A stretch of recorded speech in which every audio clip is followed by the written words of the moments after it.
प्यारे बच्चों, आज हम chapter number 9 algebraic expressions and identities के बारे में पढ़ेंगे।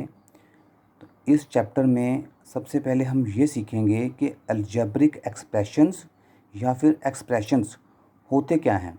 ऐसी कौन सी स्टेटमेंट्स हैं जिनको हम अलजेब्रिक एक्सप्रेशंस या फिर एक्सप्रेशंस बोलते हैं।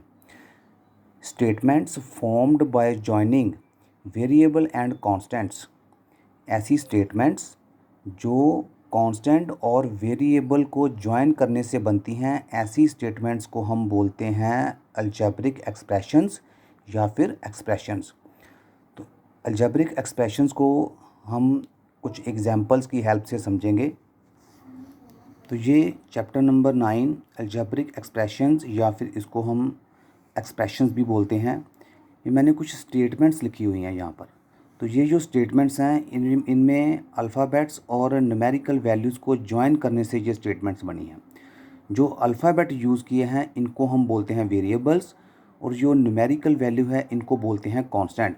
तो ये जो स्टेटमेंट है x+5 ये एक अलजेब्रिक एक्सप्रेशन है। इसी तरह 2x-7 ये भी एक अलजेब्रिक एक्सप्रेशन या फिर एक्सप्रेशन है। तो जो फर्स्ट अलजेब्रिक एक्सप्रेशन है इसमें दो टर्म्स हैं। सेकंड अलजेब्रिक एक्सप्रेशन में भी दो टर्म्स हैं, 2 और 7। ये कांस्टेंट्स हैं और x जो है ये वेरिएबल है। थर्ड अलजेब्रिक एक्सप्रेशन में तीन स्टेटमेंट्स हैं। ये फर्स्ट स्टेटमेंट, सेकंड स्टेटमेंट और ये थर्ड स्टेटमेंट। इनमें जो कांस्टेंट्स हैं वो है 3, -4 और 7, और जो वेरिएबल्स हैं वो हमने जो यूज़ किए वेरिएबल्स वो हैं x, y, x² और z। तो इस तरह से ये जो स्टेटमेंट्स हैं जो वेरिएबल्स और कांस्टेंट्स को ज्वाइन करने से बनती हैं, ऐसी स्टेटमेंट्स को हम बोलते हैं अलजेब्रिक एक्सप्रेशंस या फिर एक्सप्रेशंस। तो अलजेब्रिक एक्सप्रेशन को अगर हमने डिफ़ाइन करना हो तो डिफ़ाइन ऐसे करेंगे, expressions are formed from variables and constants. अभी समझाया, x+5 में वेरिएबल x है और कांस्टेंट क्या है 5। जो सेकंड एक्सप्रेशन है इसमें 2 और -7 ये हमारे कांस्टेंट्स हैं, 2 और -7, यहाँ पर माइनस भी आएगा। और जो वेरिएबल है वो अकेला x ही है।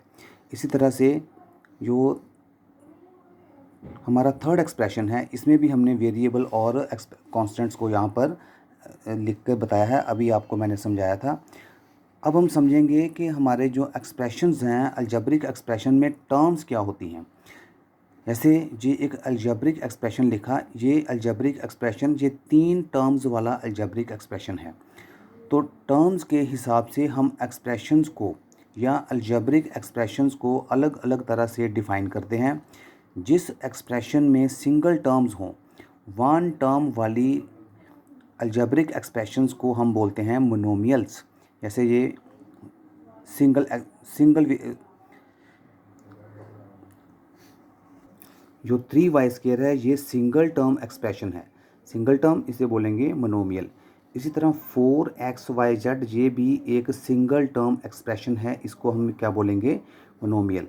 तो जो दो टर्म्स वाले एक्सप्रेशन हैं जैसे a+b, a और b ये दो टर्म्स के वाले एक्सप्रेशंस को बोलेंगे बाइनोमियल।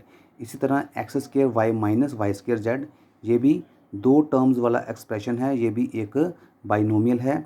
और इसी तरह जो थर्ड एक्सप्रेशन है इसमें भी दो टर्म्स हैं। ये फर्स्ट टर्म है 3x² y² z और इस एक्सप्रेशन की सेकंड टर्म है 7x y z²। दो टर्म्स वाले एक्सप्रेशंस को बोलेंगे बाइनोमियल। इसी तरह जिस एक्सप्रेशन में तीन टर्म्स होंगी, expressions included 3 terms are called trinomials. x+y - z first term, second term, third term. इसी तरह जो सेकंड एक्सप्रेशन है इसमें भी फर्स्ट टर्म, सेकंड टर्म और ये थर्ड टर्म, 3 टर्म्स वाले एक्सप्रेशंस को हम बोलेंगे ट्राइनोमियल। आगे इसमें एक और इम्पॉर्टेंट टर्म है लाइक टर्म्स और अनलाइक टर्म्स क्या होती हैं। तो ऐसे एक्सप्रेशंस जिनके वेरिएबल्स सेम होते हैं, जैसे 3x, 4x - 7x, ये तीनों जो एक्सप्रेशंस हैं इनके वेरिएबल सेम हैं। पहले एक्सप्रेशन का वेरिएबल x है, दूसरे का भी x है, तीसरे का भी x है। तो ये तीनों की तीनों जो एक्सप्रेशंस हैं इनको हम बोलेंगे लाइक टर्म्स। अनलाइक टर्म्स में जो वेरिएबल्स हैं वो डिफरेंट होंगे। जैसे पहले एक्सप्रेशन में वेरिएबल x है, दूसरे एक्सप्रेशन में वेरिएबल है y और तीसरे एक्सप्रेशन में है वेरिएबल z। तो इनके वेरिएबल क्योंकि डिफरेंट हैं तो ये तीनों की तीनों टर्म्स क्या होंगी, अनलाइक टर्म्स। एक्सरसाइज 9.1 का जो फर्स्ट सम है इसके 6 पार्ट्स हैं। इसमें कुछ स्टेटमेंट्स या अलजेब्रिक एक्सप्रेशंस गिवन हैं।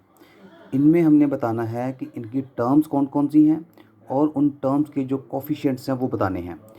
जो किसी भी स्टेटमेंट में, किसी भी अलजेब्रिक एक्सप्रेशन में जो न्यूमेरिकल वैल्यू होती है उसे हम बोलते हैं कोफिशिएंट्स। इससे फर्स्ट सम का फर्स्ट पार्ट है, हमारा एक्सप्रेशन गिवन है हमारे पास 5xyz² माइनस 3zy। तो इसमें जो फर्स्ट टर्म है वो है 5xyz² और सेकंड टर्म है माइनस 3zy। ये हमने सेकंड टर्म लिख दी।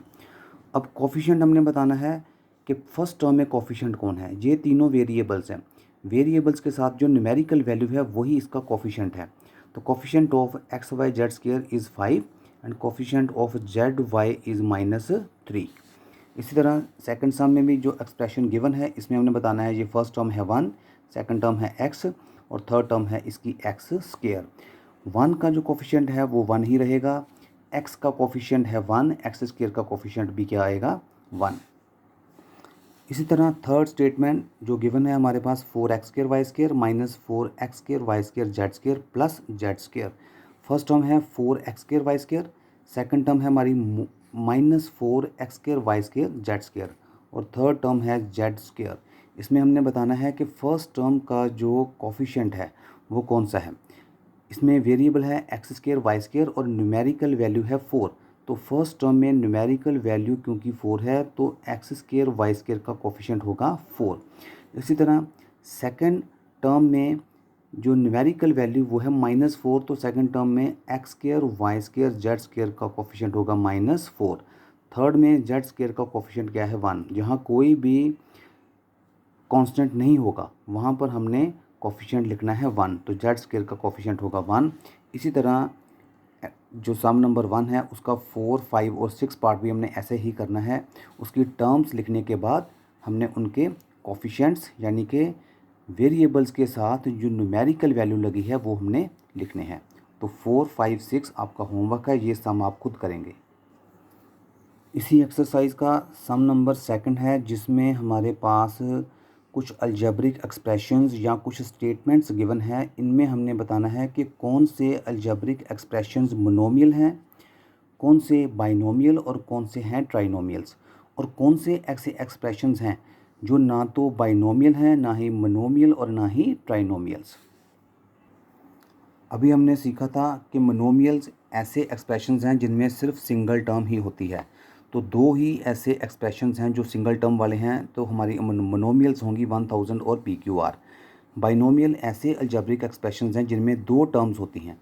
तो 2 टर्म्स वाले सारे एक्सप्रेशंस हमने अपने गिवन स्टेटमेंट से ढूंढ के यहाँ लिख देने हैं। 3 टर्म्स वाले जो अलजेब्रिक एक्सप्रेशंस हैं उनको ट्राइनोमियल बोलते हैं।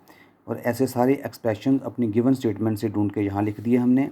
और ऐसे एक्सप्रेशंस जिनकी टर्म्स 3 से ज़्यादा हैं, तो ऐसे एक्सप्रेशन ऐसी किसी भी कैटेगरी में नहीं आएंगे। ऐसे एक्सप्रेशन, ये एक स्टेटमेंट हमारे पास है, एक स्टेटमेंट ये है और एक स्टेटमेंट ये है। ये दोनों स्टेटमेंट, इसमें 4 टर्म्स हैं। तो 4 टर्म्स वाले जो अलजेब्रिक एक्सप्रेशंस हैं वो ना तो मोनोमियल की कैटेगरी में आएंगे, ना ही बाइनोमियल की कैटेगरी में और ना ही ट्राइनोमियल की कैटेगरी में।